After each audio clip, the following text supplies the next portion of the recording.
来关心这台北海洋科技大学特教中心主任5月去互特教生的家长检举，讲因为是无要配合甲这台积电提供的公读费关岛登记，因的囡仔就去互霸凌。家长搁再讲，这钱关岛登记，虽然唔知走去倒啊。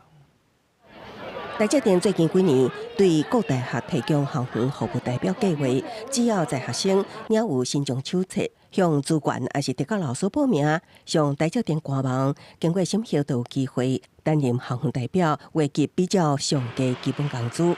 台北海洋科技大学113学年有27名特教生得到工作机会，其中一位家长伫5月时向学校投诉，特教中心主任要求回关工作金。其实我们真的还要回馈金，我们就是教小朋友要装傻，他说没有啊，你要这1万块，你要跟我们名目啊，但是他都始终不讲说他都用骗的啊，所以说这3年当中，他光这样子骗就不晓得知到多少利润了。家长讲，这是囡仔用努力换来工作金拒绝回关，其他学生回关款项也是用途不明。